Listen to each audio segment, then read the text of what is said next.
لن تنالوا البر حتى تنفقوا مما تحبون وما تنفقوا من شيء فإن الله به عليم، کہ اللہ کا قرب حاصل کرنے کے لیے اللہ فرماتا ہے جو چیز سب سے زیادہ پسند ہے نا وہ میرے نام پہ دو گے تو تب جا کے تمہیں اللہ کا قرب حاصل ہوگا، کہ محبت کے مقام تک پہنچنے کے لیے اپنی مرغوبات کو قربان کرنا پڑتا ہے، اور سب سے زیادہ انسان کو جو محبوب ہے وہ پیسہ ہے، کہ اس لیے پورے قرآن میں بے اموالکم و انفسکم، بے اموالکم و انفسکم، کہ اللہ کو پاؤ، اللہ کے دین کے لیے محنت کوشش کرو، اپنے مال اپنی جان، مال کا ذکر پہلے ہے اور جان کا ذکر بعد میں ہے، کہ حالانکہ جان قیمتی ہے مال سے، لیکن مال کو مقدم اس لیے کیا ہے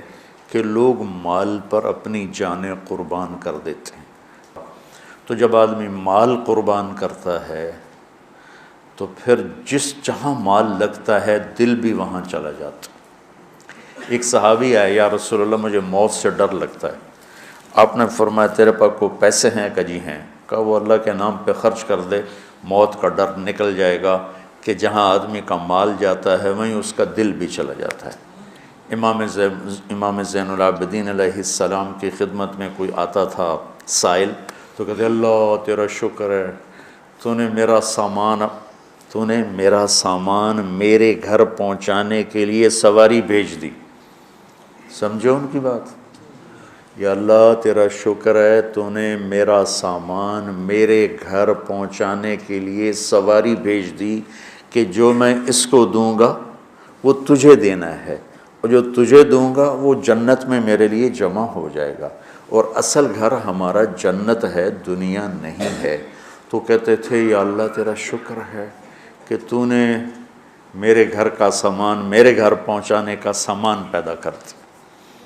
تو بچوں اللہ سے سخاوت مانگو۔ موسیٰ علیہ السلام نے پوچھا یا اللہ تیرے ناراض ہونے کی نشانی کیا ہے؟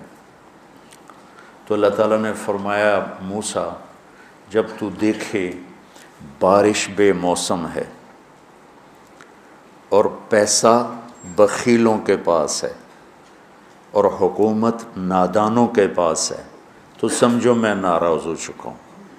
جب بارشیں بے موقع ہوں، پیسہ بخیلوں کے پاس ہو جو نہ خود خرچ کریں نہ کسی اور پہ خرچ کریں، اور حکومت بے وقوفوں کے پاس ہو تو میں ناراض ہوں۔ کہ یا اللہ جب تو راضی ہو پھر جب تو دیکھے بارشیں موقع پر ہو رہی ہیں، پیسہ سخیوں کے پاس ہے، حکومت سمجھداروں کے پاس ہے، تو سمجھ لے کہ میں لوگوں سے راضی ہوں اور ان سے میں خوش ہوں۔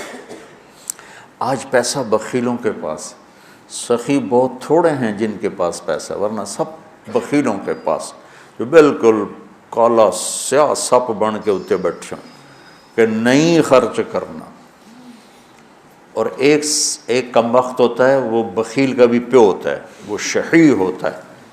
بخیل تو اوروں پہ خرچ نہیں کرتا، اپنے اوپر پھر بھی کر لیتا۔ ایک شحیح ہوتا ہے کہ نہ اپنے اوپر خرچ کرنا نہ کسی اور پہ خرچ کرنا، بس گن کے خوش ہو کے مر جانا۔ کروڑ ہو گیا، 2 ہو گیا، 100 ہو گیا، 100 ارب ہو گیا، ارب ہو گیا، ملین ہو گیا، ٹریلین ہو گیا، اور بڑی بڈھے ہر شے چھڑ کے مر جانا۔ پچھلے اولاد تو پتہ نہیں نصیب ہے کہ نہیں ہے۔ نصیب یہاں لکھا ہوتا ہے، ماں باپ نصیب نہیں بناتے، نصیب یہاں لکھا ہوتا ہے۔ تو اللہ کو بخل سے نفرت ہے اور سخاوت اللہ کو پسند ہے، اس لیے اللہ نے ادنا درجہ رکھا سخاوت، زکوٰۃ، بھائی کم از کم 2.5% دے دو۔ یہ جو بارڈر ہوتے ہیں نا، بارڈر، تو یہ پاکستانی بارڈر ہے، یہ انڈین بارڈر ہے، یہ والی جگہ جو ہوتی ہے نا یہ مشترکہ ہوتی ہے، تو ادھر سے وہ ادھر آ گیا ہے، پاکستان سے وہ نکل چکا ہے، انڈیا میں داخل نہیں ہوا ہے۔ اس بیچ کا جو ٹکڑا ہوتا ہے، تو جو آدمی زکوٰۃ دیتا ہے وہ بخیلوں سے نکل آتا ہے اور سخیوں میں شامل نہیں ہوتا۔ ابھی وہ راستے میں ہے، اگر وہ 2500 پہ 1 روپیہ بھی اوپر کر دے تو سخیوں کے بارڈر میں داخل ہو جائے گا۔ پھر آگے سخاوت کی کوئی حد کوئی نہیں، لیکن جب تک وہ زکوٰۃ دینے والا کوئی سخی داتا نہیں بن گیا، بخل سے نکل گیا، درمیان میں، جیسے مرد عورتوں کے درمیان ایک مخلوق ہے نا،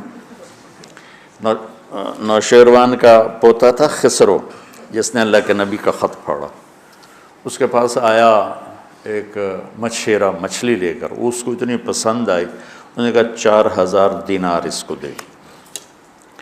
4000 دینار 80 کروڑ روپیہ بنتا ہے۔ تو اس کی بیوی نے اس کے کان میں کہا، یہ کیا کیا؟ کیا کیا؟ کہ ایک مچھلی پہ 4000 دینار دے دیا ہے تو خزانہ خالی کرو گے؟ اتنی بے وقوف۔ اس کی بیوی کا نام تھا شیریں۔ انہوں نے کہا تو کیا کروں، میں تو بادشاہ ہوں، کہ اس کو واپس بلاؤ، اس سے پوچھو یہ مچھلی نر ہے یا مادہ؟ وہ کہے گا نر ہے، تم کہنا واپس لو، ہمیں مادہ چاہیے تھی، پیسے دے دو۔ وہ کہے گا مادہ ہے، تم کہنا ٹھیک ہے واپس لے لو، ہمیں نر چاہیے تھا، ہمارے پیسے ہمیں دے دو۔ ہاں یہ ٹھیک ہے۔ تو اس کو بلایا، ہاں بھائی یہ مچھلی نر ہے یا مادہ؟ کہ حضور یہ ہیجڑا ہے نا، یہ نر ہے نا مادہ۔ تو وہ بادشاہ نے کہا 4000 اور دے دو۔ وہ تو بیگم اس کی اور غصے میں ہو گئی، لال پیلی۔ جب وہ 8000 دینار لے کے چلا تو 1 دینار گر گیا، اس نے وہ بھی اٹھا لی۔ اس نے بیوی نے کہا دیکھو کتنا بے غیرت ہے، آپ نے اس کو اتنے پیسے دیے ہیں کہ ساری اس کی اگلی نسلیں کھائیں گی، اور ایک گرا ہے وہ بھی نہیں چھوڑا، وہ بھی اٹھا لیا ہے، یہ بہت بخیل آدمی، اس سے سارے پیسے واپس لو۔ اس نے پھر اس کو بلا لیا، کبھی ہم نے آپ تمہیں اتنا دے دیا تھا، 1 دینار اگر گر گیا تھا تو کیا تھا، کیوں اٹھایا؟ کہ حضور اس پہ آپ کے نام کی مہر ہے، کسی کا پاؤں پڑ جاتا تو بے ادبی ہوتی، تو میں نے اٹھا لیا۔ انہوں نے کہا 4000 اور دے دو۔ مولوی عام طور پہ فقیر لوگ ہوتے ہیں، عام طور پہ ان کے پاس ہوتا ہی نہیں کہ سخاوت کریں، لیکن سخاوت پیسے سے نہیں ہوتی، دل سے ہوتی ہے۔ اللہ سے سخاوت مانگو کہ اللہ تمہیں سخی بنائے۔ عورتوں سے بھی کہتا ہوں، مردوں سے بھی کہتا ہوں، اللہ کے نام پہ خرچ کرنے کی عادت ڈالو۔ 100 میں 20 نمازی مل جاتے ہیں، لیکن 100 زکوٰۃ والے اکٹھے کروں نا تو ایک بھی زکوٰۃ دینے والا نہیں۔ کوئی 10,000 میں ایک آدمی ملتا ہے جو زکوٰۃ دیتا ہے، ورنہ نہیں دیتے۔ دل کے دروازے بند ہیں، اور اس وقت تک کوئی اللہ کا تعلق حاصل کر نہیں سکتا جب تک اپنی محبوب چیز کو اللہ پہ قربان نہ کرے، اور وہ ہے سخاوت، اور وہ ہے پیسہ۔ اللہ تعالیٰ نے آپ نے فرمایا اللہ الاجود الاجود وانا اجود ولد آدم۔ آپ نے کہا دیکھو بھائی سب سے بڑا سخی اللہ ہے، اور پھر اللہ کے بعد سب سے بڑا سخی تمہارا نبی ہے، وانا اجود ولد آدم، میں سب سے بڑا سخی ہوں۔ اور آپ کا خاندان سخاوت میں ضرب المثل ہے، ضرب المثل۔ ایک دفعہ ایک حامی تھا بنو امیہ کا، اور ایک حامی تھا اہل بیت کا۔ دونوں نے کہا چلو بھائی مدینے میں دیکھتے ہیں کون بڑا سخی۔ بنو امیہ کا حامی کہنے لگا بنو امیہ بڑے سخی ہیں، اہل بیت کا حامی کہنے لگا اہل بیت بڑے سخی ہیں۔ اچھا چلو چل کے امتحان لیتے ہیں۔ تو بنو امیہ کا جو حامی تھا وہ گیا ایک اموی سردار کے پاس کہ غریب ہوں کچھ پیسے چاہیے، اس نے 10,000 دی تھی۔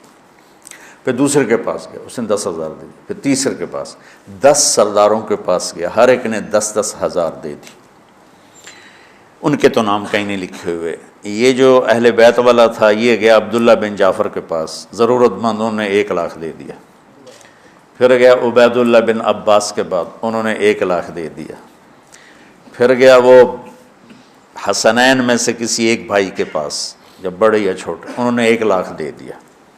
جب دونوں اکٹھے ہوئے تو یہ 3,00,000 لایا، وہ 1,00,000، وہ 1,00,000 10 سے لے کر آیا، یہ 3,00,000 3 سے لے کر آیا۔